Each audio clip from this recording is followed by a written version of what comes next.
Hey, what's up, guys? So we are finishing up Matthew 13. We're going to be in verse 44 tonight.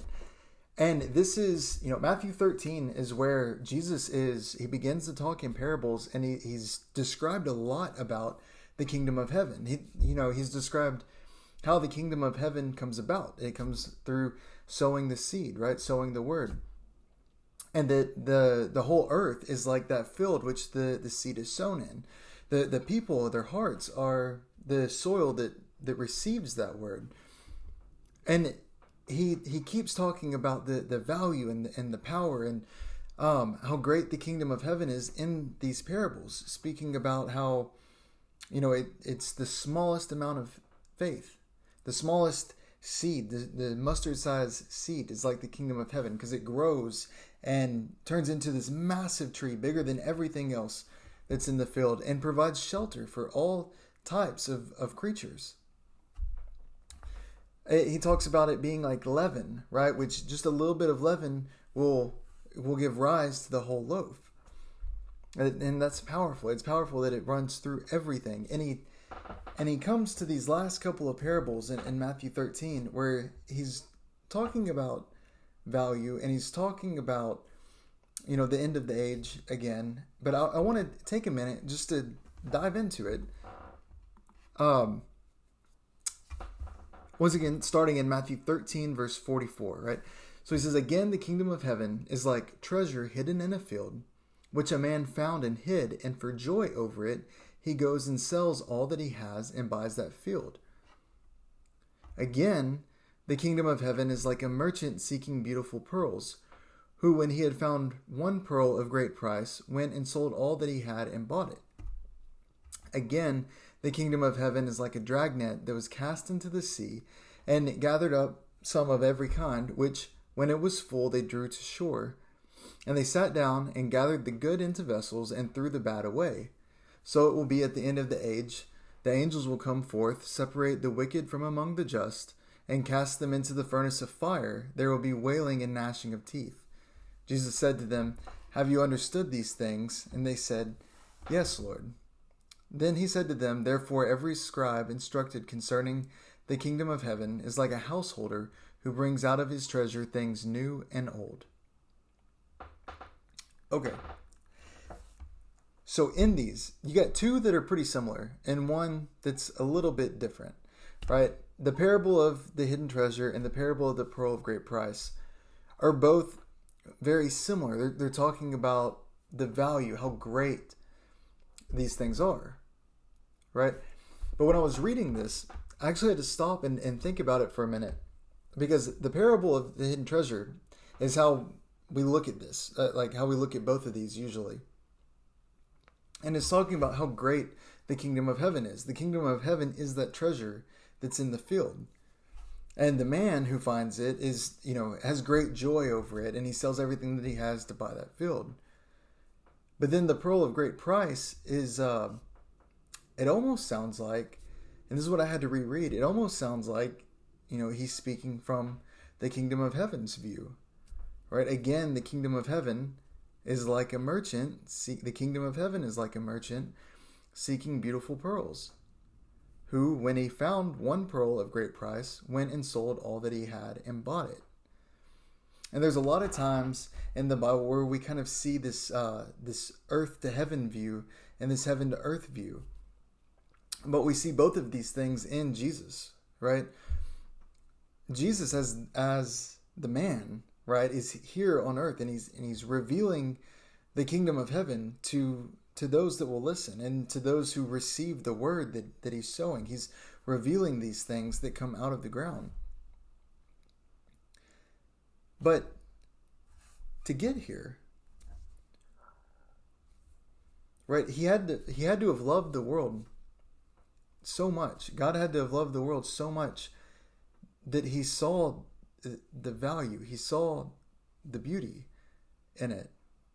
And Jesus, who was with the glory of the Father in the beginning, right, who left the glory of the Father and was returned to the glory of the Father, right? To leave the glory of the Father and to come to earth to bring the salvation that we've received, to go through everything and die on the cross. He gave up everything that he had and went and bought it. Like, he's the buyer. He paid the price for our sins, right? He paid the price to gain that which was loved by him. And another person that we see this in, like in the Bible, is Zacchaeus, right? You see Zacchaeus, who was a tax collector that was hated by many people. And he climbed the tree and just wanted to get a peek at Jesus. And what happens when Jesus sees him is that Zacchaeus comes and he says, look, I'm going to give half of my stuff to the poor. And if I've taken anything from anybody, I want to pay him back 4 times what I took. You know, he's giving up everything because he sees the value in it. And that's how all of us are called to be, right? We're called to see that value, to see that treasure and what there is here. But don't forget that in John 3:16 we see that for God so loved the world that he gave his one and only son, right? His only begotten son.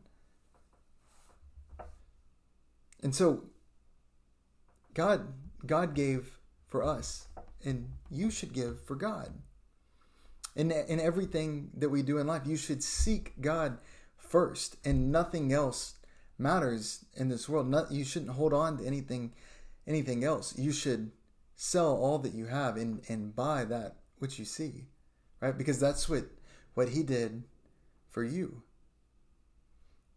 And Jesus talks about giving us the keys to the kingdom of heaven and giving us the kingdom of heaven is among us and with us. And Jesus is the one who brought that to us, right? But when he brought these things, it's like casting a dragnet into the sea. He's giving, just like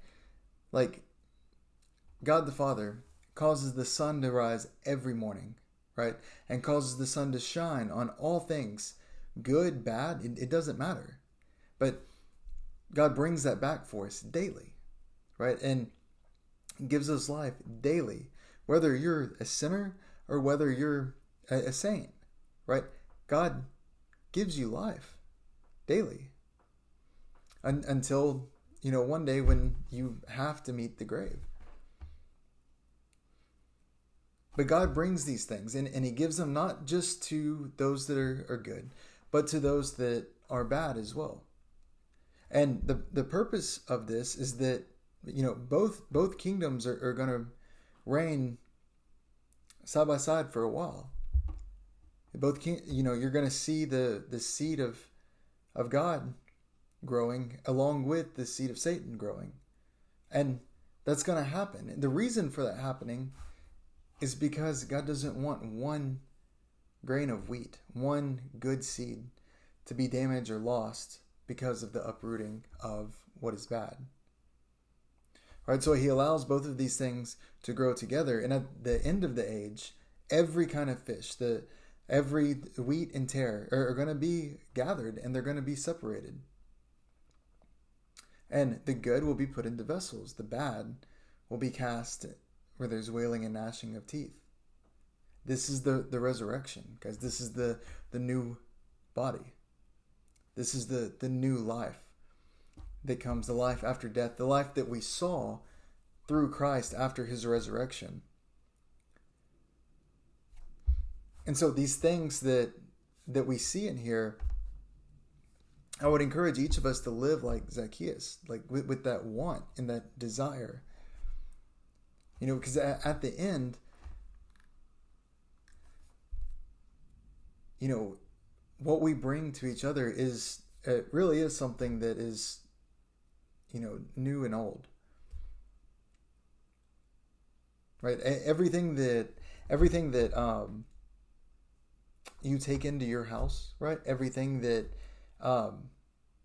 you live, learn, everything that you see, that you go through, everything that comes out of this blossoming of the kingdom of heaven, that maturity of the seed of God that's sown into you, everything that comes out of that is something that you'll give to somebody else. It is something that you'll share and that you'll multiply. Right? If you're given something if you're entrusted with something, right? Something to take care of, something to grow, something to do, more with, right? You're using something that's old and you're gaining something that's new. And right there around when Jesus is talking to Zacchaeus, he gives a parable that is, essentially talking about handing over responsibility of, some things that were given to people and leaving, right? And then coming back to collect and seeing what was multiplied, what was made more, what did they do with what they were given, and there's some that took the talent or took the money and brought an increase that was tenfold, right? They had one, they ended up with 10, and they gave it to the owner. The one had one and gained 5, and he gave it to the owner. And one took what he had and he just hid it. And he said, I knew what kind of owner you were, but I just hid what was given to me out of fear, or whatever the reason is. And he says, he calls that person wicked and says, take it and give it to the one who brought forth 10. Right. And so this is what they were given was old. What they brought back was new. And we're called to live like that. And we're called to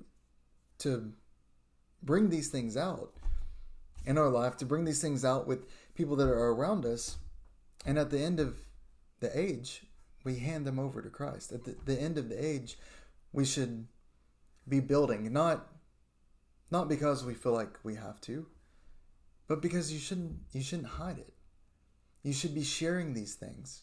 If you have the keys to the kingdom of heaven, right? If you have the keys to life, if you know what there is, like truly in your heart know that the kingdom of heaven is here. It is present. And the word of God clearly states, what this is.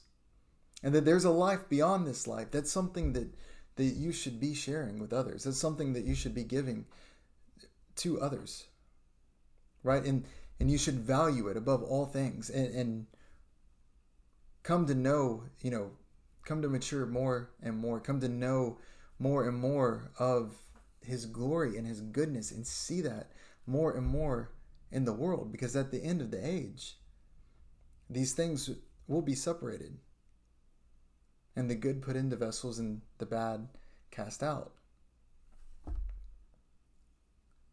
But then after this, what happens? Jesus leaves, he goes back to his hometown and he teaches, and he gets rejected by everybody.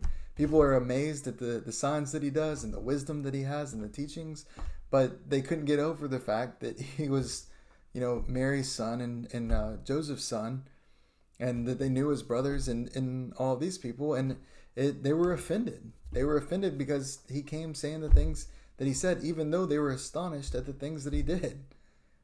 And that's life. And Jesus says a prophet without honor is not without honor except in his own country and his own house. And he didn't do many mighty works there because of their unbelief. Like, Jesus goes and he reveals all of these things about the kingdom of heaven and the work that's being done and the end of the age, what's to come. And he goes back to his hometown and gets rejected. And if Jesus is going to get rejected with sharing these things and showing these things, then, you can expect it. You can expect it in your life. But like little Zacchaeus, who was hated by everybody, he still came out to what he knew was good because he saw the value. He saw the goodness of God in Jesus. And that's the picture. That's us.